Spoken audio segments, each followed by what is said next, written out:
Good morning, and welcome to your morning cereal.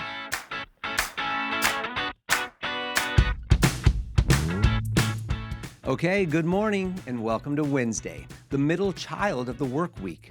Well, today is the Great American Grump Out, which means you're officially encouraged to put down the grumbling and pick up a smile, or at least maybe a sarcastic smirk. And it's also National Skilled Trades Day. So shout out to the folks who actually know how to fix things instead of just Googling it.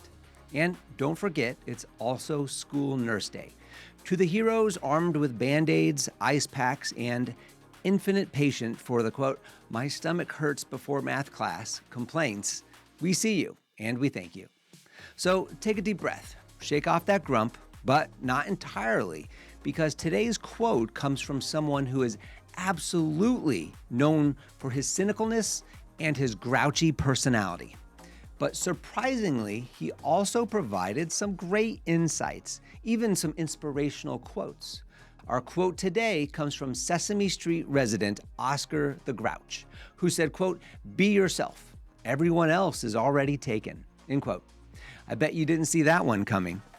Well, today's news, facts, and birthdays are for May 7th, and we're going to start back in 1867, when on this day, Swedish chemist Alfred Nobel, he patented dynamite in England, and it was the first of his 3 patents that he would receive for the explosive material. Now, you feel like you should know his name? Well, you do. Alfred Nobel. He established the Nobel Prize in his will, stating that the majority of his fortune should be used to reward individuals who made significant contributions to humanity. The Nobel Prize was first awarded in 1901, following Nobel's death in 1896. The more you know. Then we're going to move up to 1946, when on this date the company Sony was founded. And thank goodness, we may never have had those Sony Walkmans without this company. Then lastly, in 2017, on this date, Emmanuel Macron, he won France's presidential election, and oddly enough, he was inaugurated for a second term on this same date in 2022. Well, happy birthday to you if today is your birthday. You share a birthday with YouTuber and someone you probably only know if you're under 20 years old or you have kids under 20 years old. Mr. Beast, he's 27 today. And the number 1 song on this date back in 1986 was "Addicted to Love" by Robert Palmer. Now, "Addicted to Love" wasn't just a smash hit, it became a full-blown Gen X anthem with one of the most iconic music videos of the decade. Now, the track was originally intended to be a duet with Chaka Khan. However, due to scheduling difficulties, Robert Palmer ended up singing the song by himself. And maybe that was for the best, because his deadpan delivery paired perfectly with that now famous army of identically dressed, expressionless female models playing instruments in the video.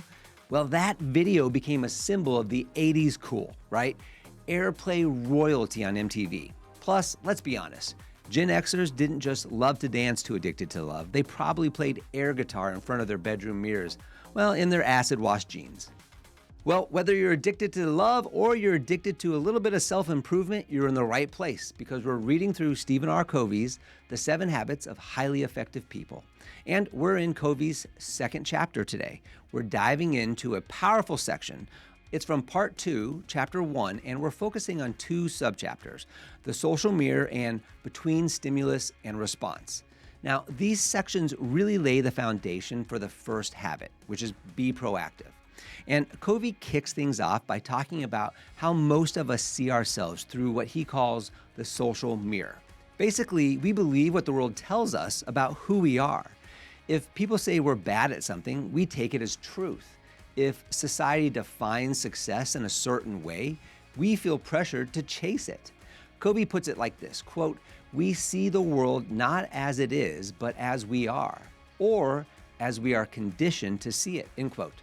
Now, that's a wake-up call. If we don't recognize how much of our identity is shaped by outside voices, we risk living someone else's version of our life, okay?